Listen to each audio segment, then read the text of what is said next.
Welcome to Unpacked and Unplugged, where we give a narrative of life, love, and the world's complexities through our lens.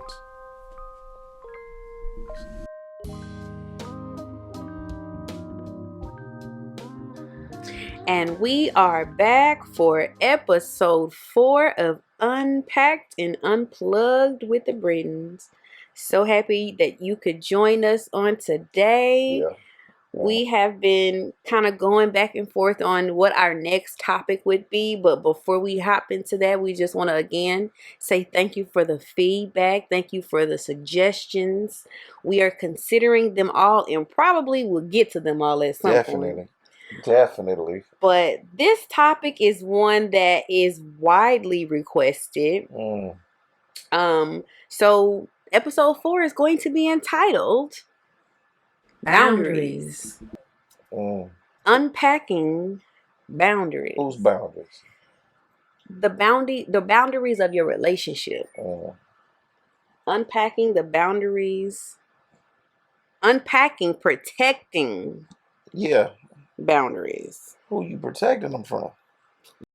You are protecting them from family or friends or foes. Okay.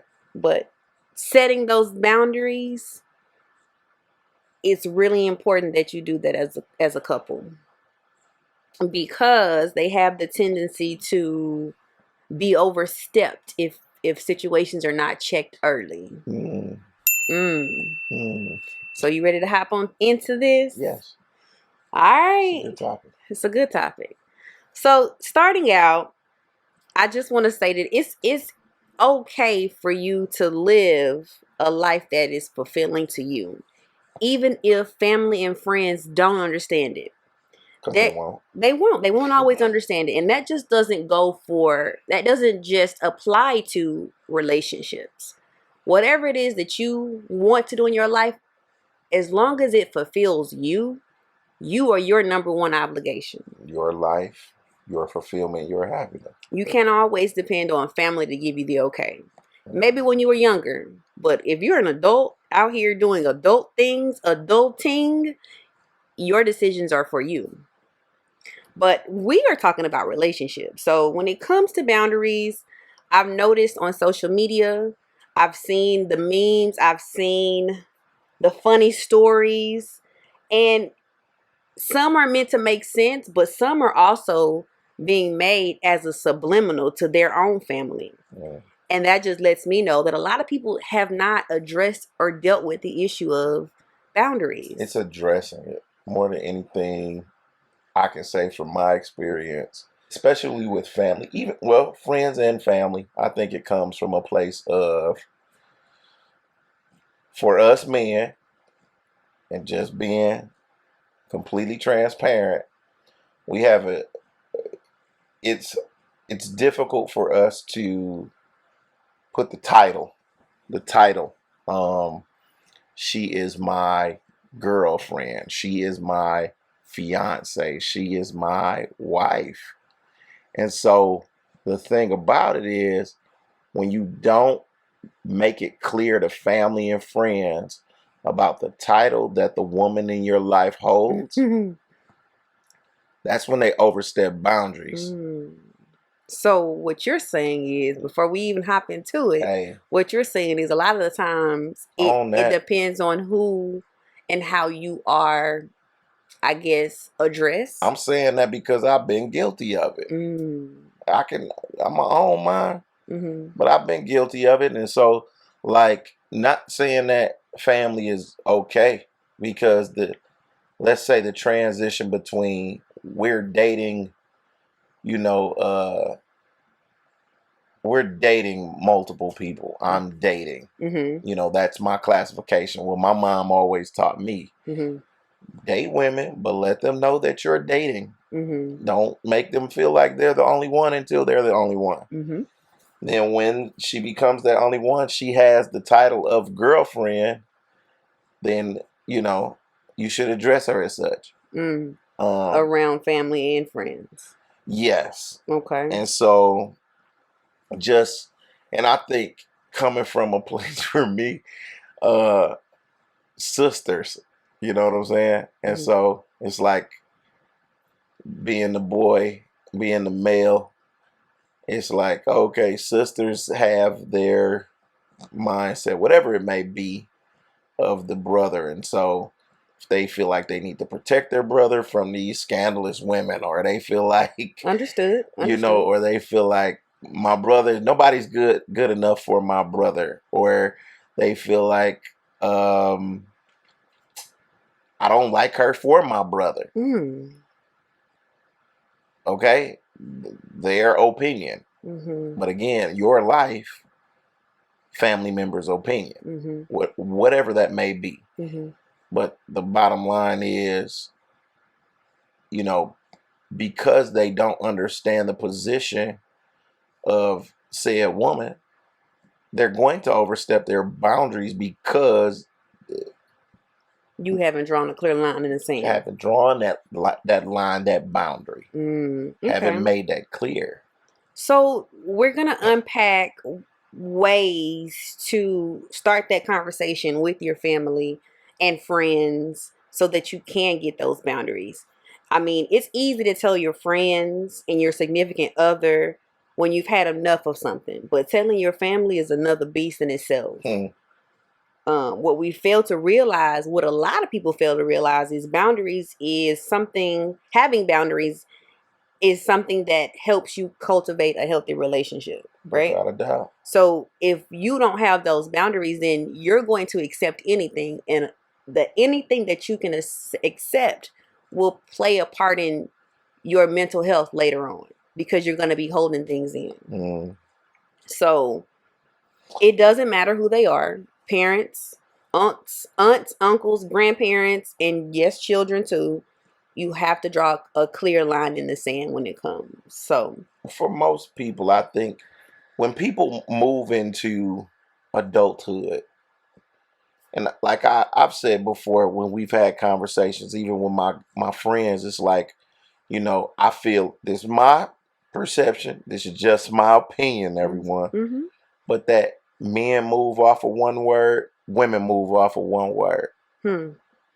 Women do the majority of their life is based around their emotion. Yes, that's a fact. I love my husband, so I do this for him. I love my kids, so I do this for them. I love my job, so I do this at work. I love these shoes, so I had to have them. I love this purse, I had to have it. Men move off of respect. But along, men, you get a certain job, you drive a certain car because of the respect garnered from your peers and other people around you from this certain job. Oh, he's a doctor, he's a lawyer. There's a certain level of respect that comes with that. There's a certain level of respect of driving a nice sports car versus a beat up wagon. You know what I mean? There's a certain level of respect from a clean cut man in a 3-piece suit versus the guy in some jeans. So, but as a whole, I think everyone, once they go into adulthood, respect is a major thing that everyone's looking to receive. Absolutely. And so with the mindset of the boundaries, even for a woman, it's okay, your family members disrespected me, or your friends disrespected me, or your family and friends made me feel a certain type of way. Feel disrespected. That's the emotional part. Because I'm probably, as a woman, I'm not going to say they disrespected me. I'm going to say when I was around, they made me feel this type of way. That's the emotional part. Yeah. So just backing up a little bit, what is a boundary? A clear a line. An understanding that people cross or can be crossed, that you don't want to be crossed, but that you have to. It's a line that you maybe you make up, or you decide that it can't go any further. Correct. So if we're talking about boundaries, it's the same as your children. if I expect a certain level of respect from you, or a certain level of responsibility that you have to show me. You can't talk to me as if I'm your friend. You can't lie. I won't accept you lying to me. I won't accept you stealing from me. Those are boundaries. And we as children, we're taught those things early on, Yes. right? And so our parents make sure they verbalize it. And then when we don't uphold their expectation, there's a consequence. There's a consequence. So when we talk about boundaries and what we expect our family and friends to stay true to, when they cross it, there has to be a what? Consequence. There has to be a consequence. And it doesn't mean that you have to blow up and get into a, altercation or not talk to someone. It just needs to be addressed. Once it is addressed, then you can give them the opportunity to correct the behavior. Right. Now, we're going to talk about the situations that we may come across, or that people may come across, the type of people and the type of boundaries that are crossed, right? So some are going to be family related, some are going to be friend related, but we've all come across these people who cross the boundary so that the relationship remains or becomes unhealthy. Okay. So our first topic, you have what is called your hands-on, hands-off friend or family, or you have your over-involved friend or family. Right. So when we're talking about in terms of relationship, you have your hands-on. So your hands-on person, your friend or your family, they're going to encourage you to make moves that benefit you in your relationship. You initially, you as a priority, and then your relationship. Okay. Right? Right. Out of a place of love, they trying to help. They want to help. They have That's your positive. Right. Got your positive. They have your relationship and you at the top of their food chain. Yeah, right. They want you to thrive in your relationship. Right. Right?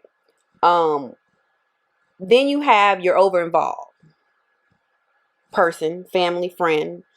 They may put on as if they have your best interest at heart, but everything that they are telling you to do is indicative of how they would do it. Right. So that's coming from more of a negative connotation. It's, in my opinion, it is, because let's just say Tammy and Rocky had an argument, right? Tammy and Rocky. So Tammy and Rocky have been married for 2 years. They have an argument. They confide in a mutual friend, right? Okay. Maybe a couple. She's telling her friend that they both know this is what's going on, and the friend is saying, I think that you guys should seek some counseling. I think that you should try it this way. This worked for me and my husband. He's telling Rocky, hey man, I think you were wrong in this situation. You should probably apologize to your wife. Right? Hands off. They gave their insight. Hands off. We're going to let y'all figure it out. Right. That's your hands on, hands off. Then you have your over involved. These are your, girl, I don't know what you see him. I told you from the beginning, I wouldn't put up with that. But yet you ain't got no man. Be it as it may, you have that over involved person. Right. This is what I would do. I would go up to his job, embarrass him right. in front of everybody. And that's why, I would you divorce.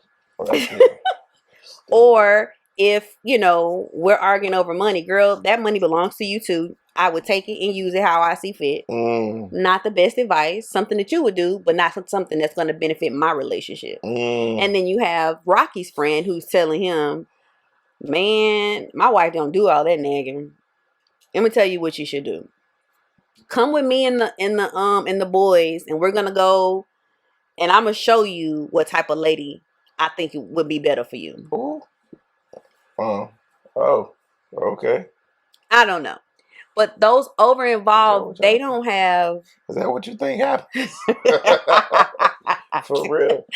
Look, girl, you got to fight with your old lady. Let me take you somewhere where you gonna find you a nice one. I don't know the conversations, but that's funny. You have those people who don't want to see you in your relationship win.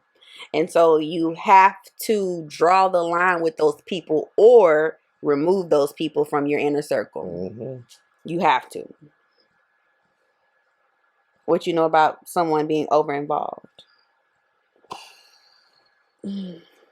Well, kind of like what you said, coming from a place of I wouldn't put up with that. Mm-hmm. You know, that's where with guys, you know, it comes from to give you some insight on what that conversation would really sound like. Guys, because I think we're dominant. Some of us, okay. not all. Not all. Not to say more dominant than any women. You hear me, ladies? I'm not coming for y'all. Anyway, but just coming from a male dominant perspective, one guy's gonna be in a situation, even if he's lying through his teeth, and he don't wear the pants in his household in front of his homeboys. I'm that dude. I'm the man. I'm running things. So she said, "What to you?" I wouldn't even let my woman say nothing like that to me. If she said something like that to me, she'll be out on the next thing smoking. I'll be throwing her clothes out on the line or whatever. That's kind of where those conversations come from in a male's aspect with the fellas. It's like, oh, if again a man respect, he feel like whatever she did at that moment in time was disrespectful. That's where he puts up his wall. That's his manhood right there. He has to safeguard that. So he's going to maybe he's gonna say do something foolish. Yeah, but his friend is going to take it and run with it. She disrespected you. I wouldn't tolerate it. Yeah. Right. So there is no, well, dang, man, I'm wondering, you know, where you guys went wrong with that. Like, not trying to get to the bottom of it. She disrespected you.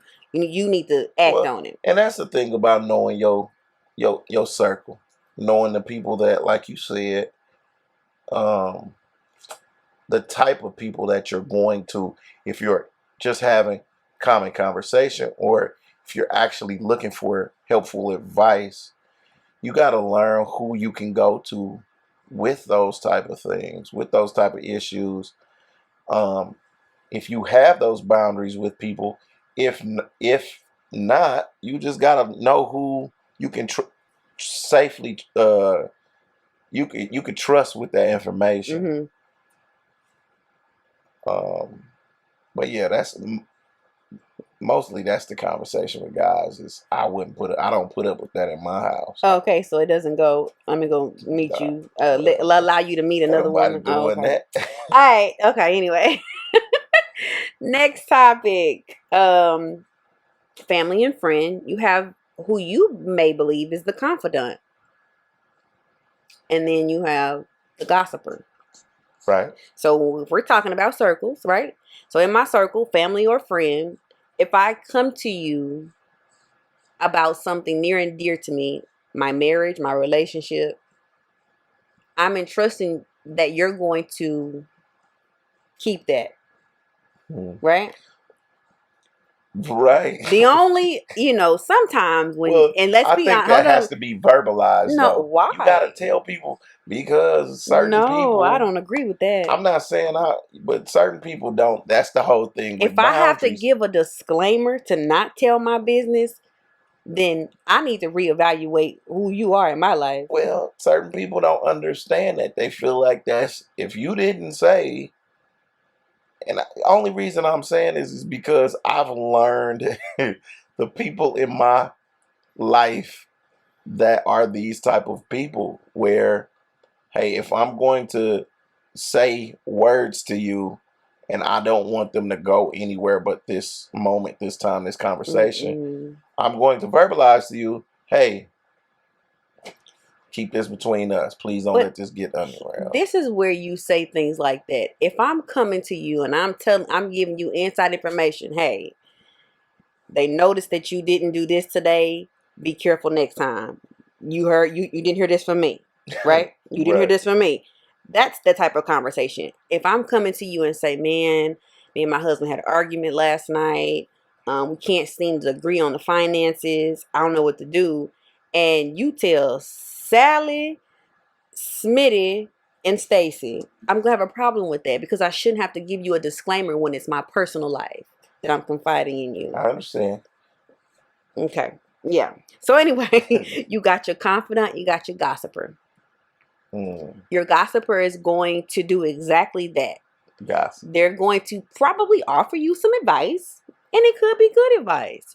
But every single person that they know is, or let me go back, every single person that they feel is in their circle is going to know about your business. And that's problematic. Because if I'm confiding in you about an argument that we had, you gave me advice, or maybe you didn't. Either way it goes, you and I sat down, had a meeting of the minds, and we're good now.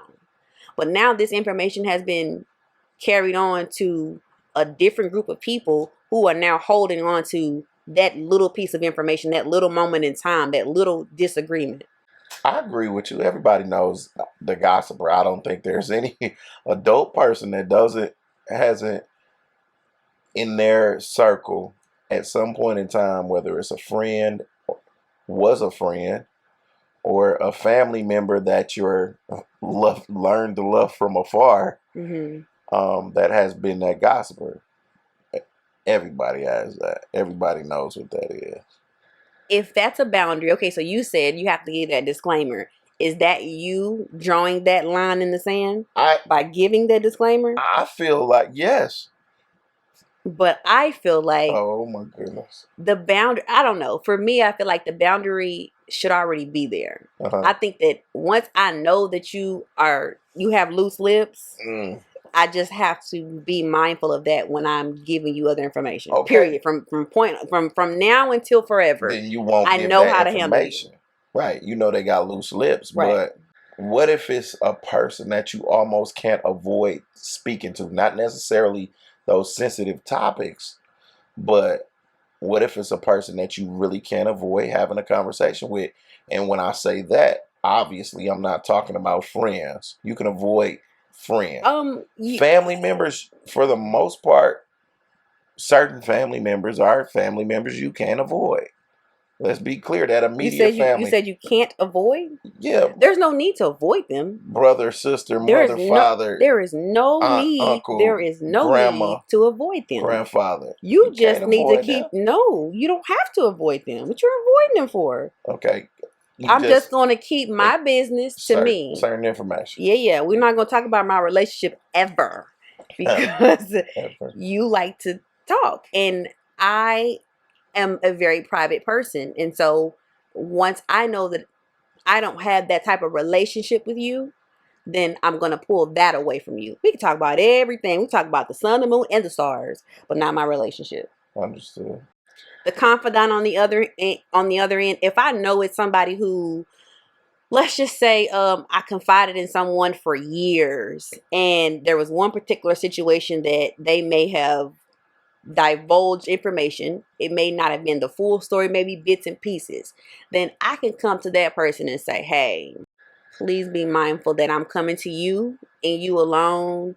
I would like it if you just did not let anyone in on my personal life.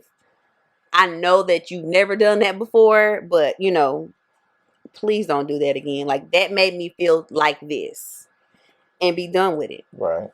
If they can't respect that, then moving on. Right. Drawing a line in the sand. That's easy. And enacting on the consequences. That's easy. Yeah. Last topic. You have your vibe encourager and you have your vibe police. Explain. all of us know this person, whether it's a friend or a relative or an acquaintance. You are in something new. You are trying to find your way in your new relationship, your new situation, right?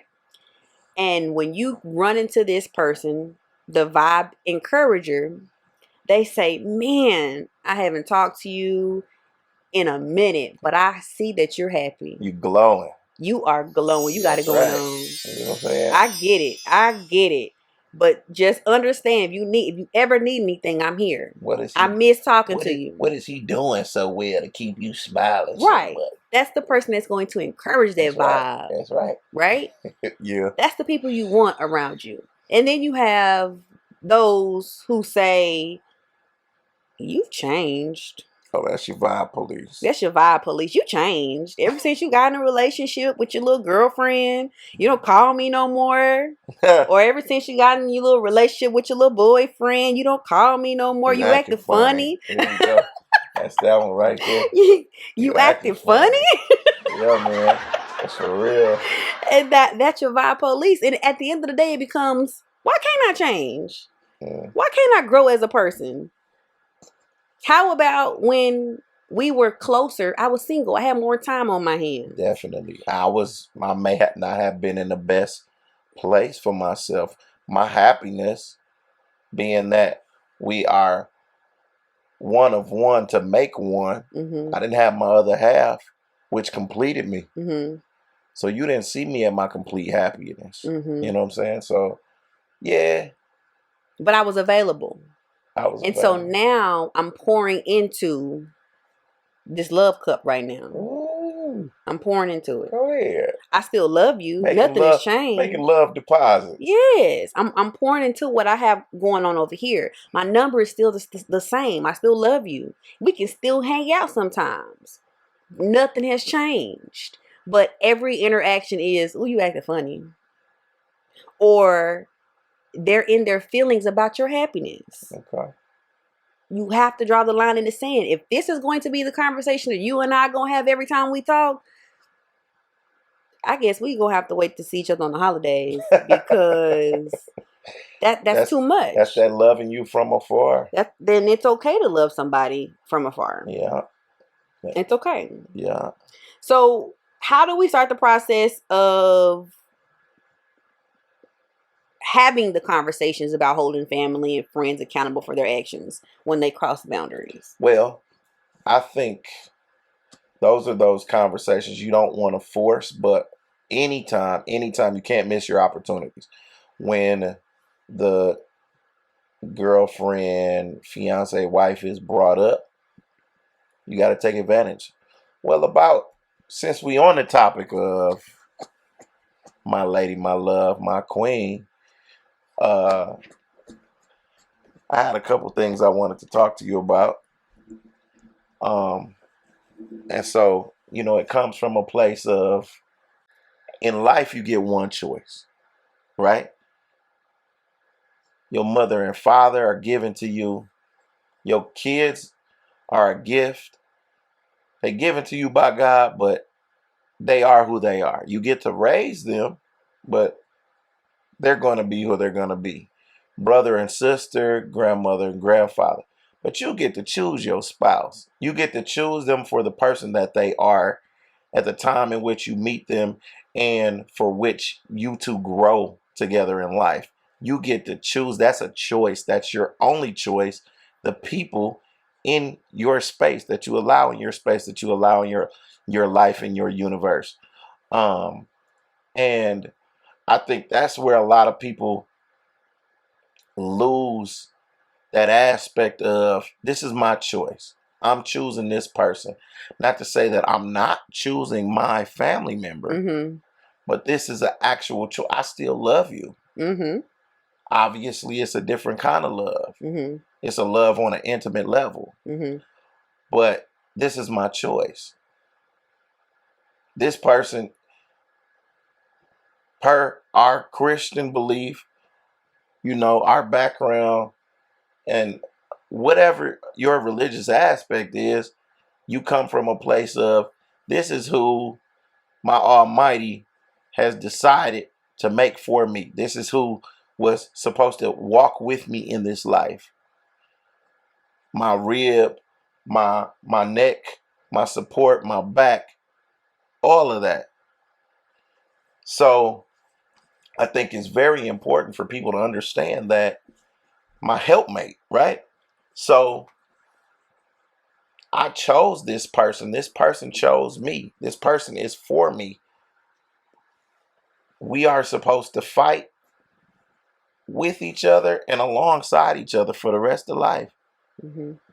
So I think that's very important for people to understand when you go into these conversations with friends or family members, is to understand the importance of who this person is. Mm-hmm. At the end of the day, you got to stand on it. You have to stand. You got to be confident in it. If this person is important to me, that's it. I'm sorry. Like, I can't consider how you feel when it comes to me and my happiness. That's it.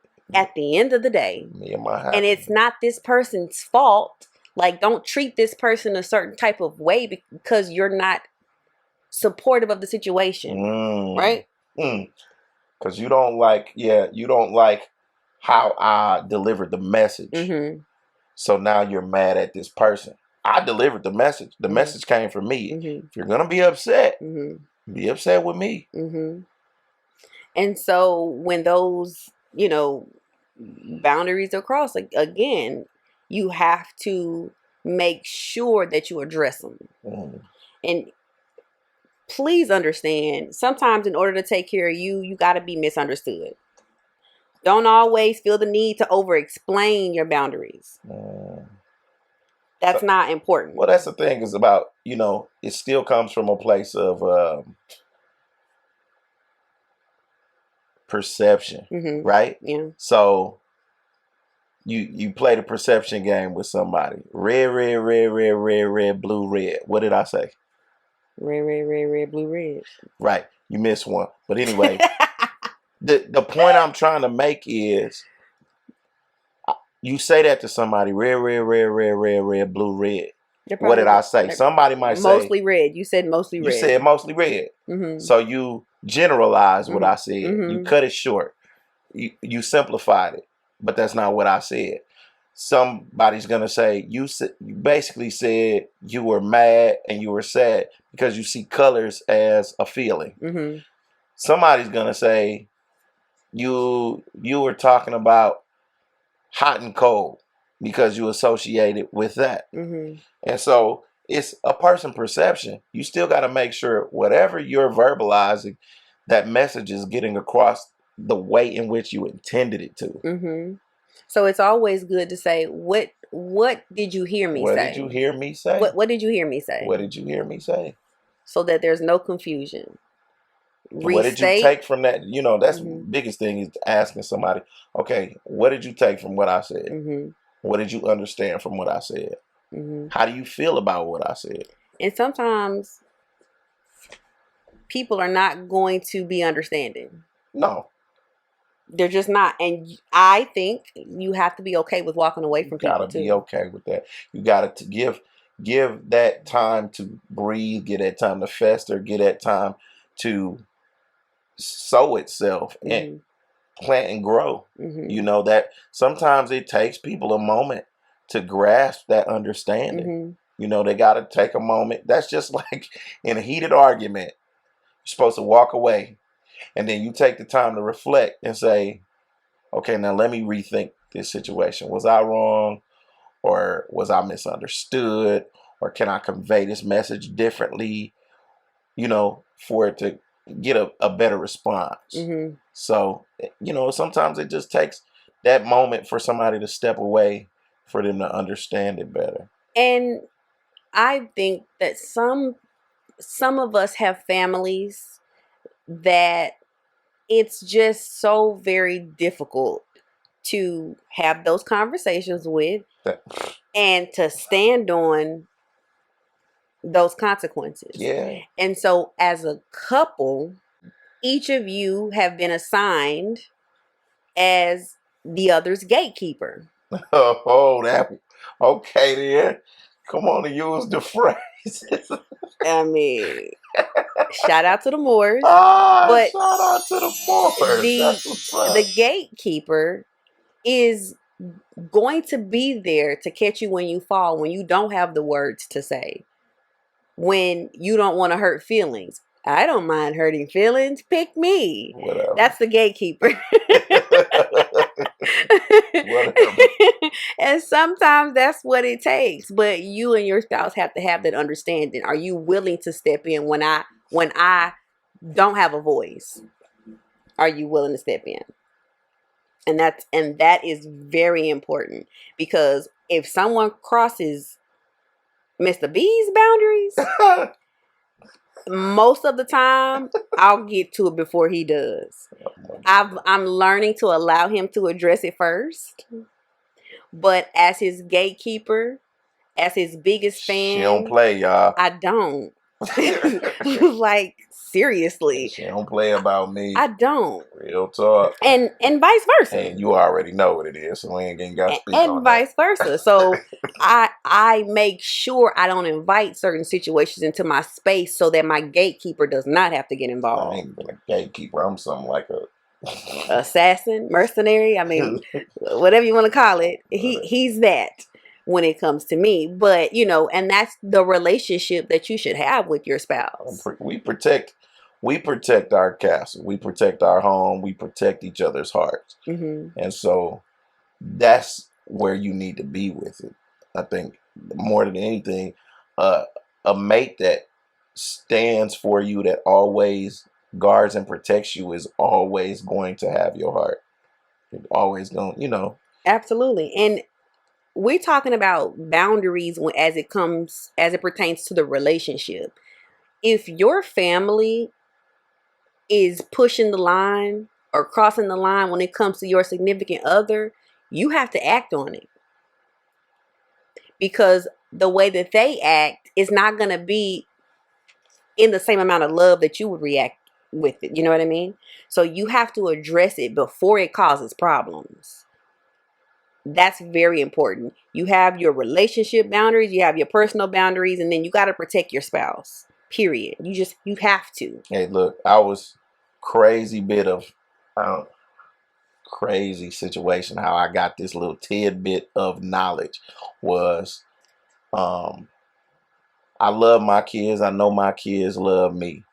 And that's what somebody said to me once. And I love my mama and daddy. I know they love me, but ultimately my mama and daddy are here to raise me to leave the nest. They know that I'm going to leave the nest. You have to cleave. They only have, exactly. Mm-hmm. They only have me for a season. My children, same thing. I raised them to leave the nest. I'm only going to have them for a season. God ordained this union till death do us part. I think I'm gonna be alive for a long time. So will you. So that's a long time. Yeah. Leave your mother and father and cleave to that of your wife. Mm-hmm. Right. And you have to be consistent when it comes to that too. That can't be a move or an action that you take when it benefits you. You sometimes have to do it when it hurts. And boy, does it sometimes. It does. It's hurtful. You don't want to, go against your family. You don't. That's blood. That's how I always come across. You're going to come, your blood versus, this and blah, blah, blah. But anybody who loves me is going to recognize my happiness. They should recognize my happiness. Sure. And if they can't be supportive, take a step back and love me from afar. That's it. That's all I ask. That's it. I'm not asking you to be in my face. I'm not asking you to be uncomfortable around my situation. Just love me from afar. If I call you, pick up the phone. Mm-hmm. If I need you, come. That's all. Mm-hmm. And the love won't change. Mm-hmm. So that's boundaries, y'all. You need them. You have to make sure that you stand on them. And you have to communicate with your spouse when you feel like someone has crossed them, so that you guys can put your heads together and figure out a plan to combat it. That's what's up. Any last words, Barry? Oh, I'm gonna say this. since you threw in the love deposits in this, okay, I'm gonna tell everybody something that we picked up from the marriage retreat. Okay. Shout out to the Moors. Get you some Post-it notes. And this is what you do. You leave a little message on the Post-it note. Leave it on your significant other's mirror in the bathroom. Those are called drive-bys. The drive-bys, but they love deposit. They a form of love deposit. Oh, well, it is. But yeah, it absolutely stick them Post-it notes on the mirror. Stick them on the car. Stick them on the microwave if she cooking, on the stove. Just something nice. I love your hair today, fellas. I noticed I really liked the way you wore that new outfit. Looks good on you. You smell amazing today. Just those are those words of affirmation. Thanks for dinner. Those subtle reminders. Those words of gratitude. Gratitude. That's big. And sometimes I know couples who one works day, the other works night. That was our situation for a minute. And those drive-bys meant a lot, because when he's coming in to go to sleep, I'm on my way out the door to go to work. And so we didn't have a lot of interaction Monday through Friday. But, I would leave him a note. He would leave me a note. And what's understood. That's right. You know what I mean? What's understood. Say it. And that's just kind of how we've operated. And I think that if you use that strategy, encouraged and taught by the Moors, I think that your relationship could go far. Yeah, that's important. That's what's up. Shameless plug. Anyway. All right, guys. Thank you for joining us again. That's what's up. We know that last episode was pretty lengthy, and we definitely didn't want you guys to be listening to us for another hour rambling. So we will see you next time. We appreciate all that you do.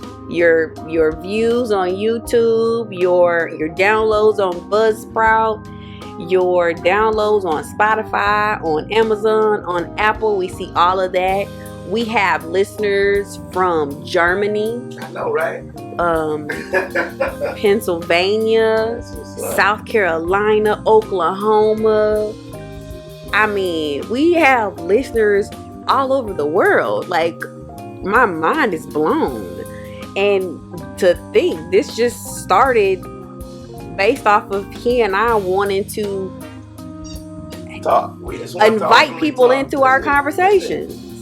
So we're appreciative. We really are. And shortly we will be hosting a YouTube live, and hopefully we can get you and your participation.